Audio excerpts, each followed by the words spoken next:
my name is Tracy, and today I'm going to be talking about narcissistic abuse and the many layers of what this does to people. We're going back to 2003 when the first one entered my life, and I was only 21, 22 years old. It's interesting, I kind of knew there was something about him that I had already read about, and I had to kind of go back to my college psychology books, and I'm like, oh, there it is, histrionic personality disorder. It's interesting because he sort of primed me perfectly for the second narcissist that came in my life. And what happened there was just downright horrific. I married him and having no idea that he led a double life and was just as probably the worst of them all because of how he was leading this double life. All of my 20s and 30s, unfortunately, were with these people. The first narcissist I dated, I was 22 years old. I was performing in my band. I was doing really well at the time. I just graduated college just upon meeting him. He made me feel like I was the only woman in the room. And I will just say it like this.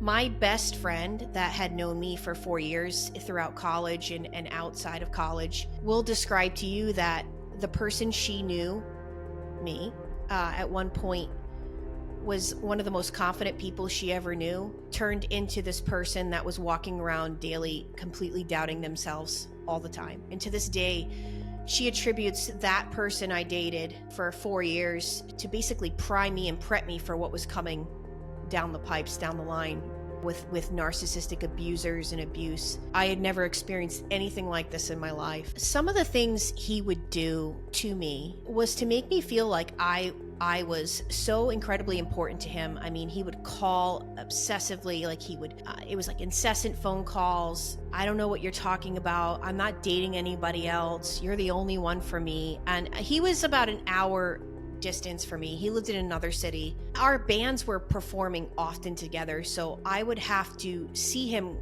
constantly and almost like believe the lies he was telling me, but at the time I didn't know they were lies. And come to find out, it was like me and like 25, 30 other women that he was dancing around with. And you would never have known that based on how he was treating me, how he was contacting me, how he was talking to me. And so when I found that out, it was shocking. I'm not as talented as I think I am or anything like that. He would do, and he would do it often, and he'd do it so subtly. I call it like subtle put downs. I started to like pick apart my appearance. I was like a size 4 and I was sitting there thinking I was fat. I was watching everything I ate. I started to drink more than I ever did. It was things like this that were totally out of my character that I started to kind of go down this rabbit hole of, how do I get out of my own skin? And it was just somebody in your ear all the time, making you doubt yourself. I mean, even simple things like the fact that I believed in God. He used to like to argue with me on the phone. And they also have this thing that they do where they make you feel like they care about you by pretending they're like jealous of everybody you talk to. And that's just another part of their thing that they're doing to trick you into thinking like this is something very special you have with this person, and it is not. Well, what made me finally walk away from him was meeting narc number 2.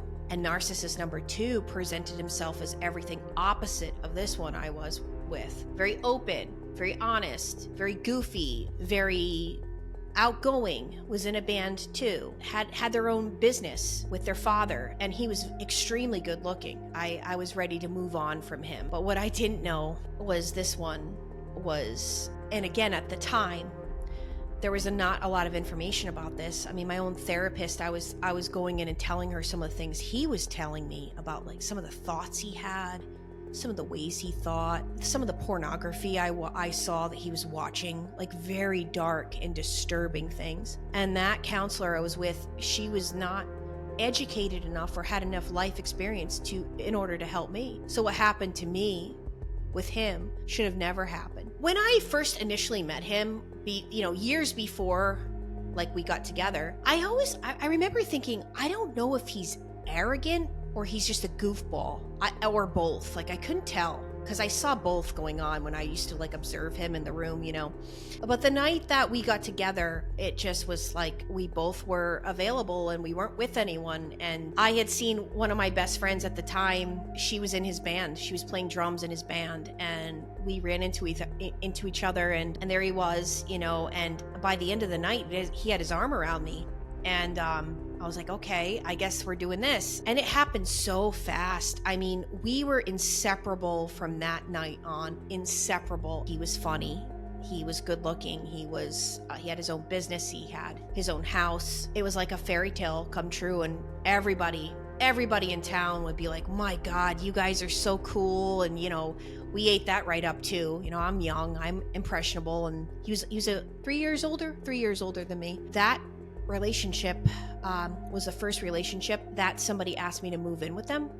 And being born and raised Catholic, that was a pretty big deal in my family. Me moving in with somebody, you better be prepared to be marrying them in my family. And the reason I did move in with him is because he told me he was ring shopping. He was looking for rings. I thought that we were going to be getting married. So yeah, at 26, I moved in with him. This is circa 2007, and I lived with him for 4 years. So I would say the first time I was truly hurt by him and like, what the heck? It was like, I want to say 3 months into us dating. I started dating him in April. So by July, he started to get a little distant with me, and I was wondering why. Like emotionally, sexually, something was weird and off. Something told me to check his computer, and I was floored by what I saw. I was so in shock. I remember going to work and like asking people at work, like, what do I do? Is this normal? And I had never experienced somebody with a porn addiction to the point where like the minute you left the house, they were on the computer, like looking at things like that were just not things that 29-year-old man should be looking up. And so that's when I was like, well, I'm going to move out because obviously you have a problem and I'm not going to deal with this, and I don't want this in a relationship. I would say also, the very first time when I was looking through his stuff, I also found a conversation with his ex-girlfriend that he was with for like almost 10 years before me. And it was like they were talking about me. And so that was really awful. I didn't know any better. I really didn't. I was ignorant to all of this. There was not a lot of information about narcissistic abuse. Well, I would say about 2.5 years into the relationship, I realized that he had an alcohol problem because he could not come home from work without cracking open a beer. It would change his personality. But the next thing I knew, I was having a problem right alongside with him. Those were the years that I started to drink alone when he would be at band practice. I didn't know how to cope because I kept catching him watching these pornographic videos. It made me feel really insecure. I developed an eating disorder. I had a lot of issues going on within because I just kept believing that he was going to stop, and he wouldn't. And I loved him so much. I mean, I loved him to the point where I just wanted him to change, and I thought he wanted to change too. But when things really took a turn was probably about my 3rd year into dating him. I recognized that his dark side went a lot further than just pornography. One day we were talking, and he said,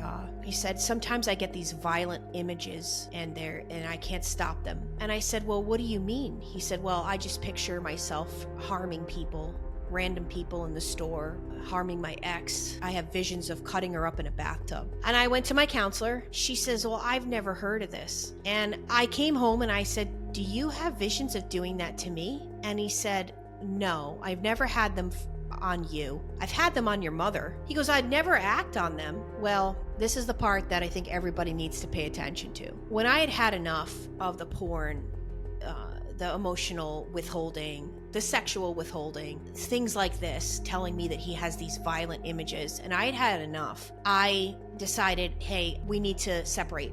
I need to move. We're going to separate for right now. But when you do something like that, that is going to enrage them even further, that you are leaving them. You might perhaps, you might potentially be completely away from them. They don't want that. It's a complete shattering of their ego that you better never leave my crutches. He ended up letting me separate from him, and we saw other people, and when I came back to him and moved back in with him about 6 months later because he was begging me to come back, I didn't realize what was coming for me. When you leave them and you come back, the punishment is going to be apparent. It's going to be really bad. My brother and I were on tour in our band. We were on tour for about a month, and we're on the East Coast, so when the van was coming back from the West Coast and starting to come east, my heart just sunk because I knew I'm getting closer and closer to going back to him, and I don't know how I'm gonna handle him. I know I have to leave him. And I remember I asked my brother on tour, I said,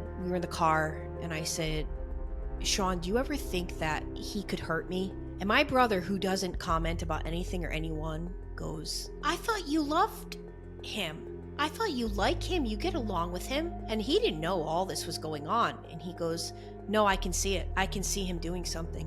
So I knew when I got home, I had to leave him. It was the day of New Year's Eve, what would be 2011. I woke up with a really horrible feeling, and I can't describe it. Now I look back thinking this was an omen. And I had this horrible feeling that I got to get out, and I got to get out soon. I had this, it looked like I got stung by bees. My face was swollen, and I didn't know why at this time, at this day. I had used a product that had benzoyl peroxide in it, and I'm allergic to it, and I didn't realize it. So I woke up and I was like, hey, we're not going to no New Year's Eve parties tonight. I look like I got stung by bees. And he was like, no, Tracy, we are going. He goes, I am so sick and tired of you.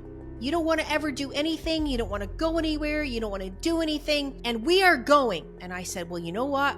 Then we need to compromise. Like, no after parties. When the bar closes, we go home. That's the compromise. Because I don't want to drink. And I remember begging him, can't we just go to your parents for the night and just spend time New Year's Eve at your parents? I had this horrible feeling. And he was like, no. We're going out. We went out. We didn't have dinner, and his friends were buying us shots. And the next thing I remember is we're back in our apartment. He had bought a duplex, so we lived on the top floor of the apartment. And he was putting a pizza in the oven, yelling at me like, "Oh, poor baby didn't get her food," And he was putting a pizza in the oven. We had a Doberman. He didn't clean the oven. All of a sudden there was a fire in the oven, and I'm like screaming like, there's a fire in the oven. He's like, it'll go out, just shut the hell up. Now he's really drunk. About 6 months beforehand, we were in a fight, and he looked at me dead straight in the eye and he goes, I don't care about anything other than stabbing you and stabbing the dog. What people should know is if they talk like this, they're thinking like this, and they're gonna do them. And again, I didn't know this. We got into this argument. I was at his apartment, and I don't even know what it was about. I remember saying to him, you don't care about me. You don't care about me. And it's so evident to me. I'm like, look at you right now. And he would do this thing where he'd stare at me, and he'd stare right through me and just not say anything. And so he was just staring at me, and I looked at him and I'm like, don't you feel anything? Like, what are you even thinking right now? He goes, the only thing I'm thinking about is stabbing you and stabbing the dog. And I was in such shock that even rolled off his tongue. I grabbed my purse and I ran out of the house. I was in shock. I remember calling one of those hotlines for abuse and asking the woman, is this normal for someone to say this? And she says to me, this is a person that you brush your teeth next to, that you go to sleep next to every day, that and they're saying things like that to you? And I'm like, yeah, my safety is just completely taken from me. So that was 6 months before this incident happened that he said it. He said something of the nature of what he wanted to do to me. The fire alarm went off. Because it was so loud in a very small space, the dog just started peeing on the floor. So he completely loses it, starts screaming at the top of his lungs. I thought,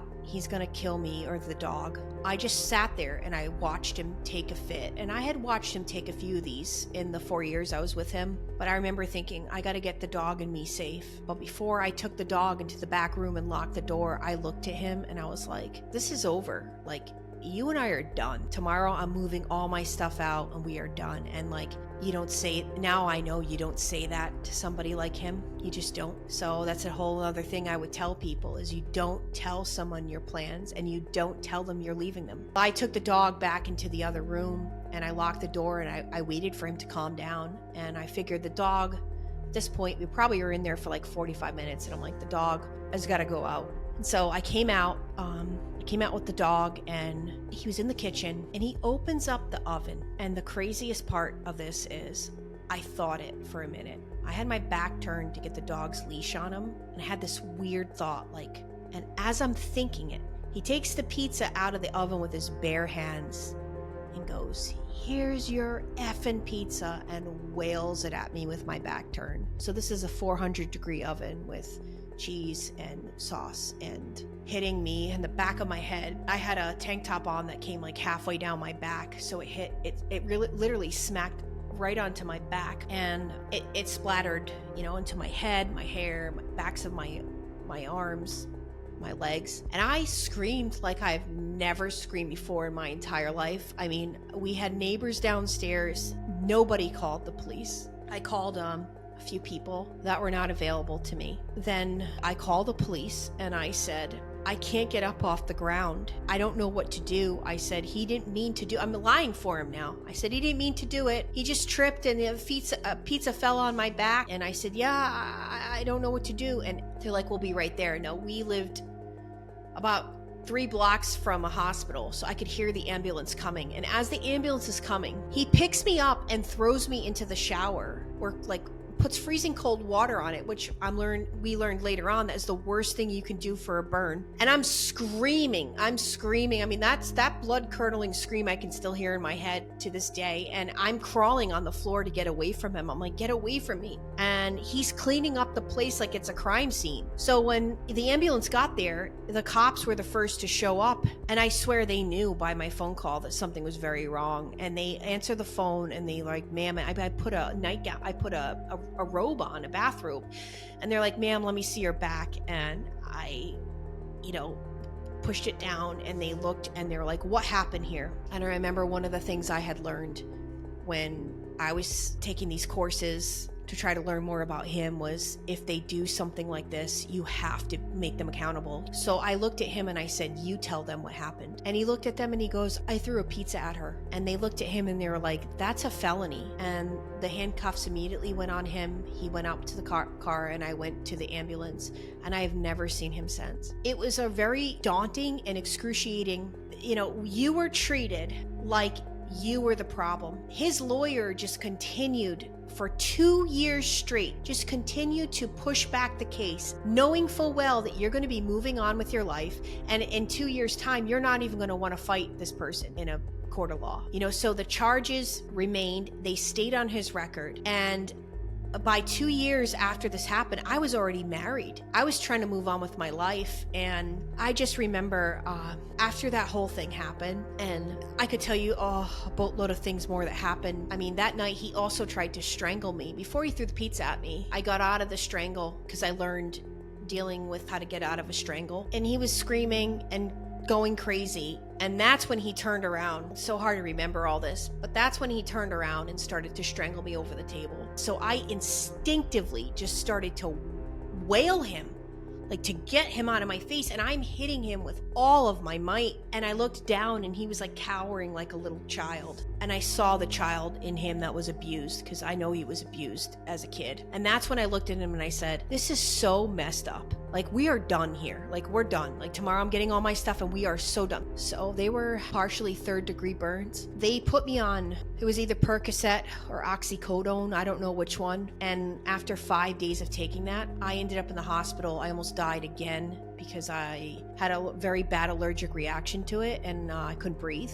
in the middle of the night. So I was rushed to the hospital again. It was a male nurse that was in the hospital while I'm sitting there with all these burns on me. It was so painful. I can't even describe the pain. The male nurse came over to me and I was on the phone with his mother. I was worried about him being in jail. All I was worried about as I'm sitting here with 2nd and 3rd degree burns on my back and other areas of my body was He's in jail. How are we going to get him out? And I called his mother, and his mother had no idea that he was still drinking. She thought that he stopped drinking, 4 years ago when he lied and told her he did. And I'm like, your son's an alcoholic, and this is what happened tonight. So she was so delusional about her son that she says to me, so let me get this straight. He drank, you both were drinking, he strangled you, you punched him, he threw a pizza, and now he's in jail? I go, yeah, that's what happened. When I got off the phone with her, the nurse looked at me and he goes, is that his mother you were just on the phone with?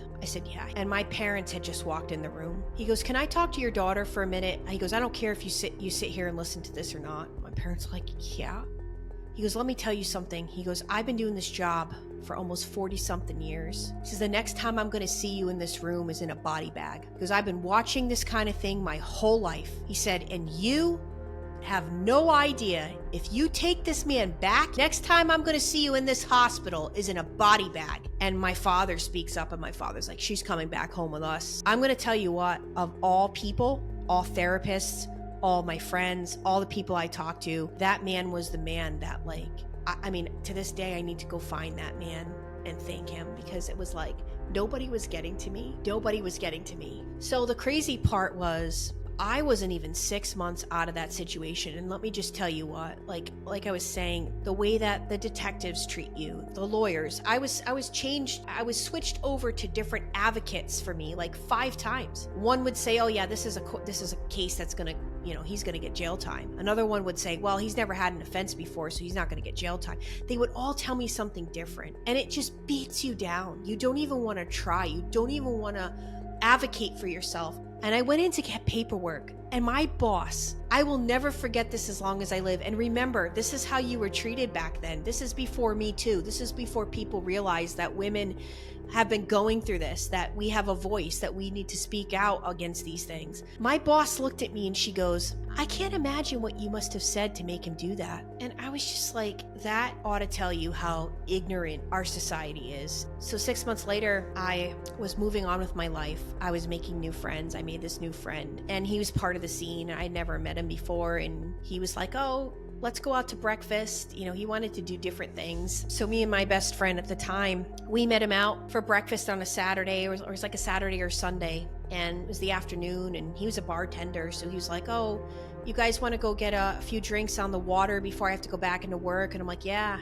And I walked into this bar, and as God is my witness, I saw this guy. He was sitting all alone at the bar. He was like the only one there at like 2:00 in the afternoon. And I took one look at him, and my spirit just told me to run. And I went in the bathroom, and I was like, and I heard my friend say, oh, hey, so-and-so. So he knew him. And I was like, oh no, who is this guy? And I went to the other side of the bar to order my drink. And this hand comes around the corner. I was like, oh, congratulations on winning the rock hunt. He knew about my band. I looked him in the eye, and that was it. I was afraid of him. He, in my eyes, was like the nicest looking guy I had ever seen. He was down to earth. He was funny. He was exciting. And of course, I felt so comfortable with him, I started to tell him everything that had just happened to me. So he played that role. I'm going to be your knight in shining armor. I'm going to take you away from all this hurt, pain, suffering. And within 3 months of us dating, he asked me to marry him.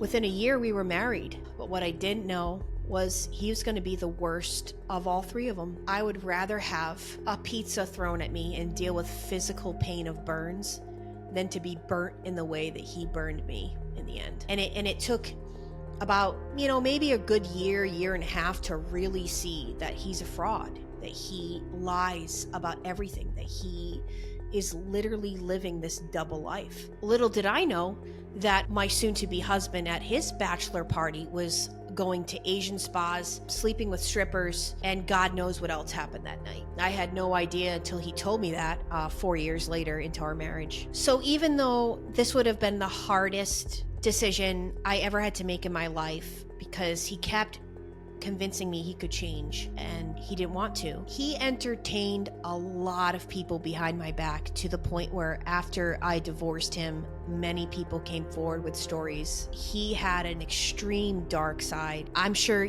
a lot of you out there that have learned about narcissistic abuse can only imagine what he was doing and the kind of double life he was leading. But nobody deserves to be lied to about anything. So once I got away from him, I decided I'm going to tell my story on YouTube. The most freeing part about this was nobody knew I had this channel. Not my friends, not my family. So I just felt like I'm going to tell my story. Within 2 years of that, I have my own business now, and I'm helping people all around the globe. But it started from a very sincere place, and my sincerity was I wanted, if I could help one person not go through what I just went through for 20 years of my life, I would do it in a heartbeat. I know people that are full of crap, and I know the signs now that I can teach other people so that they can look out for this and be like, oh no. For you women out there that are involved with somebody like this, you're gonna waste countless years of your life.